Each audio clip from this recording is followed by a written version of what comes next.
Tell me a company secret that you can share because you don't work there anymore. So I've not seen anybody talking about Pandora. Okay, Pandora jewelry. Where's the Pandora people at? I need you here now. When you shop at Pandora, you're literally shopping for sentimental value because there's not a single charm or a bracelet you can take to a pawn shop and actually get any cash back for it. It's so little bit of gold in that jewelry that it's worthless. It's all silver. It's all cubic zirconiums. You wouldn't find a Swarovski, a diamond, a crystal at all in that store. It's all CZ stones that we find at anywhere. And two, it varies from franchise to franchise. I worked at a few. Some are really good at like being organized and stuff, but a lot of them, charms are low to the floor. It's dirty. They don't keep things up. You could probably look in between the things on the floor and you might find a charm underneath there. Honestly, it's filthy, and we all steal, all the employees. Well, this isn't necessarily, I guess, like a company. I mean, I guess it is. It's a franchise restaurant.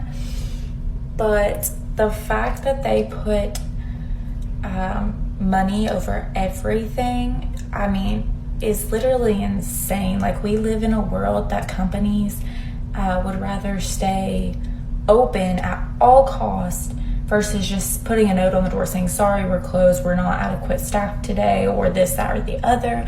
Like, that would not happen. And the horror stories that I could tell you because of that is disgusting, and I almost never eat at big chain restaurants because of.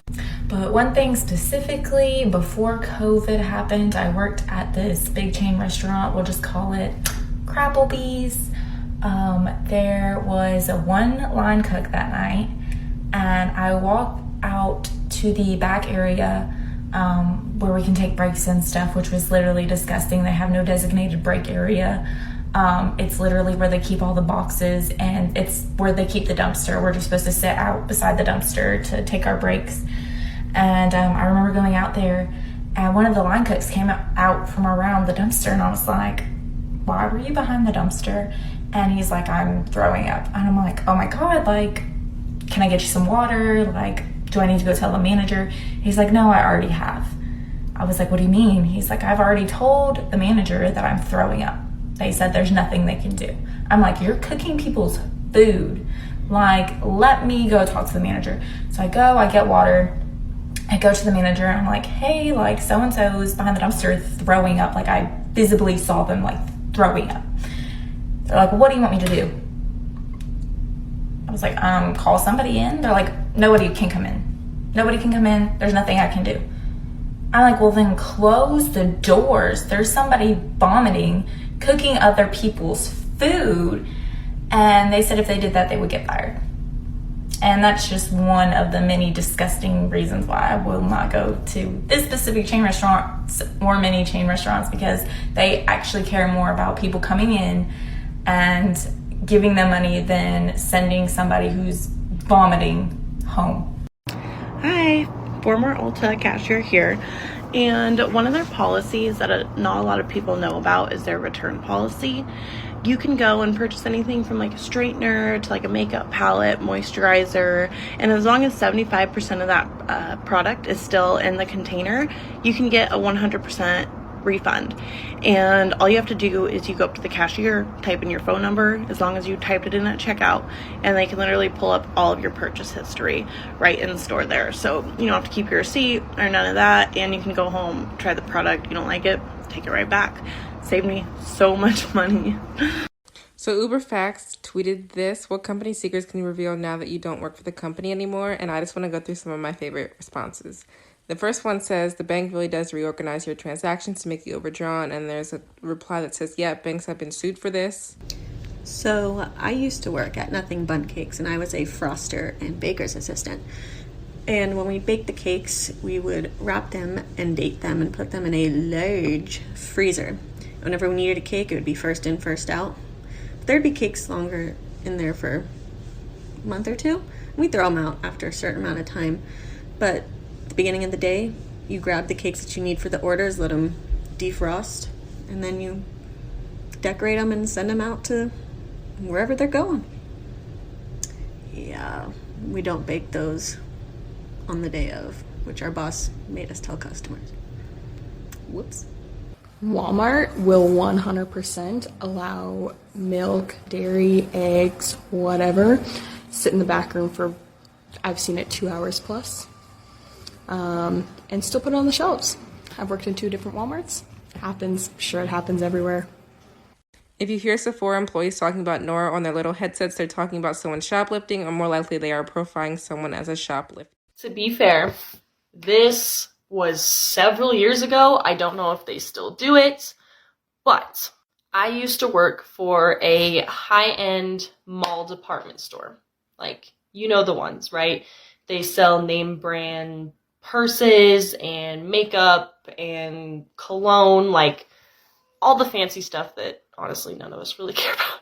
I should say anyone who worked there didn't care about it. And the thing about this place was you had a sales quota you had to meet personally every single day you worked, which that's not really uncommon. You hear of that a lot, but here's where it was like really intense. So for example, I don't remember the exact calculation, but I sold shoes.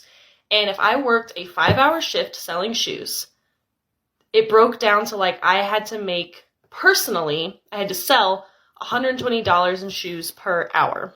A ridiculous standard. Like, what? And the worst part was if I didn't make my sale goal for the day, if I was short by like $500, it would carry over to the next day. So not only the next day would I have the sales quota I need to make for that day, but I had to make up for the days before. And this literally never ended, to the point where people who had worked there for years were thousands of dollars in sales debt to this company. Obviously, they can't like make that, right? So if you didn't make it, you got fired. Like, you didn't have to pay it. It was just in the company, you know? Which is why there's ridiculous turnover at this department store and stores like it. And the icing on the cake was if you quit that job, went somewhere else and decided to come back and work for this company, you would still have the same sales debt that you did when you worked there. They actually kept track of it. So if you ever go into a store like that and somebody asks you if you need any help, even if you don't take it, if you go to the register and they're like, "Did someone help you today?" please say that person helped you. If you have any consumer products with the General Electric logo on them, that's likely not made by GE at all. That's not really their business anymore, but being a household name still helps with their brand image, so they lease the logo out to other companies. Not technically a secret, but a lot of people don't know. If you at Target and you hear an employee say Hardlines 4 over their walkie-talkie, put everything you stealing back. Many years ago, I used to work for this department store that rhymes with Borgstrom. When I first started there, I actually worked in the shoe department. One day, these ladies tried to come up to me and return a pair of Manolo Blahniks. They were sandals, they were silver, and they were actually kind of dirty. So, mind you, she had no box. She says, "I want to return these shoes." I said, "How is that?" She said, "You just look it up and return it to my card." So instantly, like, I'm flabbergasted, and I go ask my manager about it. She says, "Yes, that's actually true." So, of course, they try to go through all different avenues to see if you actually got the shoes from the store. But if they can't find it, it doesn't mean they're not going to return the shoe. What they do is they actually look at the price of the shoe now. So say you got the shoe for $500 back then, and now it's like for $375. Majority of the time, people are going to take that $375. Later in that week, I actually had a lady who returned 2 pairs of shoes that came in the box. Oh, but she got these shoes 10 years ago. I asked her, I said, "Why are you returning these shoes?" She said she lost her job. Mind you, these shoes were like $500 each. As soon as I scanned them on the computer, there was the receipt. She got $500 for each pair of shoes. Oh, and mind you, they actually own their own bank. So as soon as you go to return something, it's probably in your account within 30 minutes to a day.